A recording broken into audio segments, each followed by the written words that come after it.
Hello everyone, my name is Shashika Hevavitarana. I'm one of the plant pathologists at the Cal Poly Strawberry Center.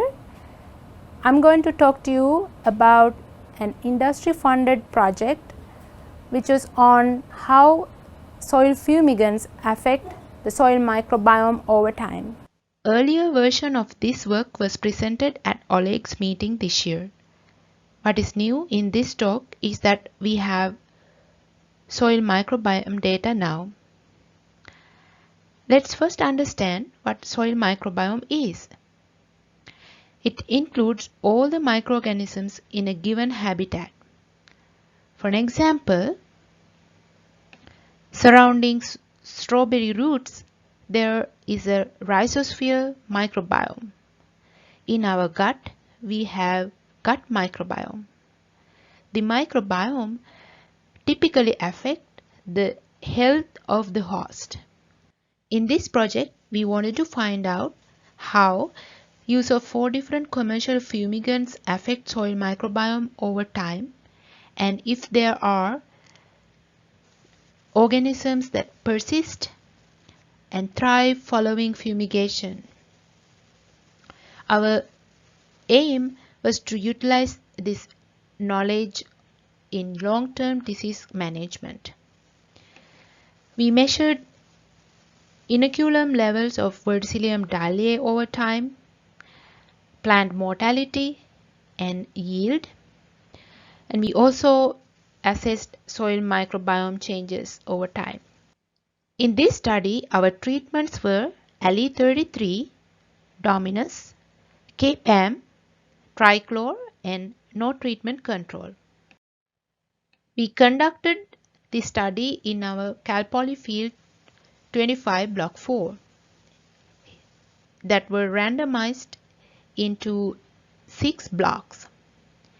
Each plot was 150 feet long, and these were our 6 blocks. Soil in this field is clay loam and was very difficult to work with, and you can see the soil triangle here. Our experiment started in June 2019. We bedded up and fumigated in June and planted cultivar Portola in July. We conducted 4 marketable yield analyses in October and November 2019 and twice in April this year. We mowed the plants in January.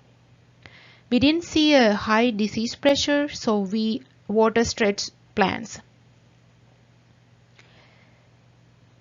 The experiment was taken down in May. Yellow arrows here show when we sampled soil. Here's a photo when we planted last July. You can see how hard to form our beds was due to the clay loam soil in this site. You might not believe, despite the condition of our beds, the plants grew really well.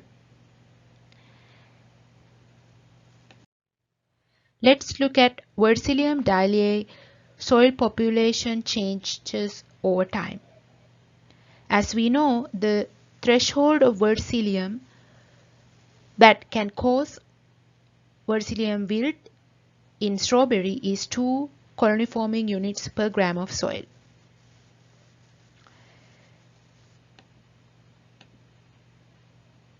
This is how the soil population changed over time for all the treatments. We saw that in Ali and K-PAM, Verticillium soil population significantly declined at time point 4 compared to its initial level.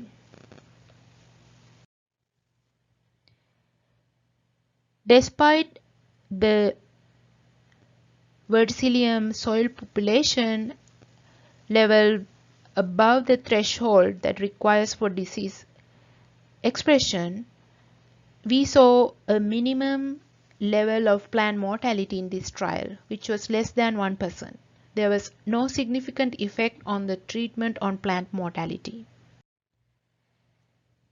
This is our marketable yield data. There was no significant difference between treatments again. Our main aim of the project was to look at soil microbiome changes. For that, we sampled soil at 5 sampling points. However, today I am only going to show you the first 4 sampling points. We extracted soil DNA and conducted Illumina sequencing. Basically, you get to see most of the microorganisms such as fungi and bacteria using this method. If we first look at our pathogen, Verticillium dahliae, based on sequencing data, this is how its population changed over time. We looked at many known biocontrol fungi. The good news is that we saw that these fungi amplified after soil fumigation in all the treatments, like in the control treatment. For an example, arbuscular mycorrhizae that belongs to Glomeromycota increased over time. The effect on biocontrol bacteria was not very clear like fungi, but we could see species like Pseudomonas amplifying over time. Again, we have one more time point that we will assess soil microbiome changes at the harvest of plants.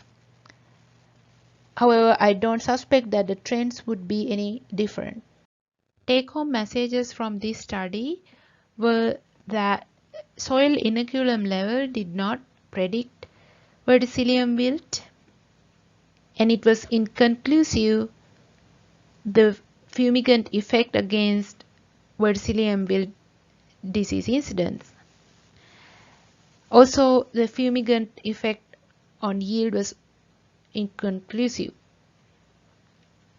However, we found known biocontrol fungi and bacteria increasing over time after fumigation up to the peak fruit production. With that, I would like to thank all our collaborators, the California Strawberry Commission, TriCal, Isagro USA, and AMVAC for funding this project, and our technician Vivian Longacre, and all the students supported this project from the beginning to end. Thank you very much.